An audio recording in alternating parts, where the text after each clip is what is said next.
That's really thrown me off. Oh, okay. Yeah, okay, let's go then. Okay, so if you're an Ignite regular, you might recognize me. I was here in January, and I was nervous.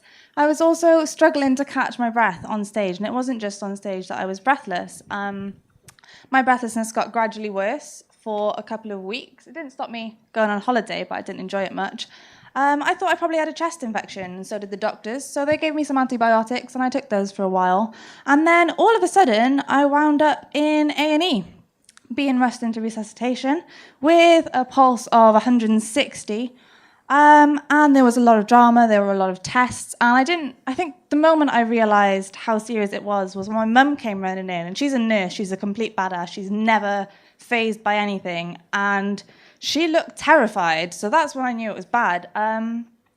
So I was diagnosed with multiple massive bilateral pulmonary embolism, which means I had great big blood clots all throughout my lungs.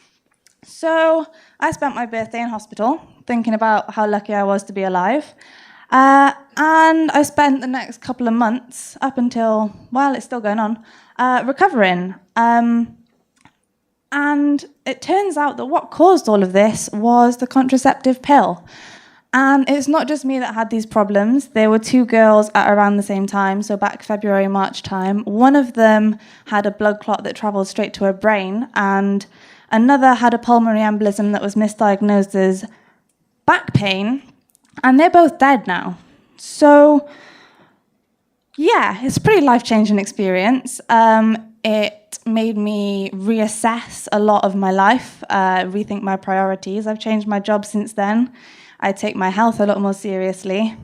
I even moved to Porthcawl, to a bungalow by the sea, because why wait to be happy, you know? But I also started thinking more seriously about menstrual health and reproductive health. Because why were the doctors not able to diagnose what was wrong with me? Why are there so few options for contraception? And why is it all the women's problem that we have to deal with this? I've been on contraception personally non-stop for the last 7 years. I've had the injection, the pill, I've had plastic implanted in my arm. I had the coil, which, if you don't know, goes through your cervix. So that's not fun.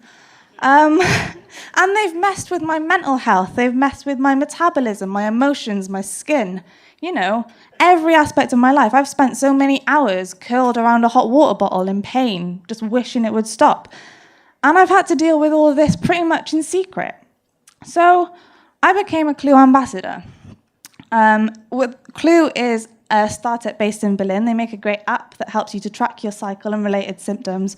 But they also give advice and information to young women who are struggling with these issues, because there are loads of health problems that affect women that are really misunderstood and really under-researched, like endometriosis and polycystic ovary syndrome. Women are told that they're making it up or they're overreacting to their symptoms, and it's not professional to discuss these problems in work. And yet 1 in 5 women has period pain that is as bad as a heart attack. And even the word taboo comes from a word that means menstruation.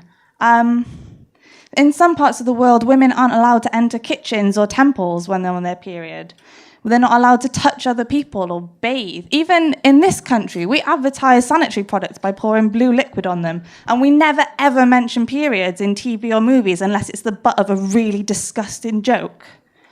But 50% of the population menstruates or will menstruate, has menstruated. So now I'm one of 3,500 women who are starting conversations like this all around the globe, because women are amazing. You know, we always give each other support, advice, a spare tampon, but it's keeping these issues to ourselves that has led to these issues being so underestimated and overlooked by the other 50% of the population. So now is the time that we start to speak up. We refuse to be ashamed, refuse to be silenced, and we start to break these taboos so that our sisters and our daughters and the next generation of women doesn't have to put up with all this bullshit. Okay, thank you.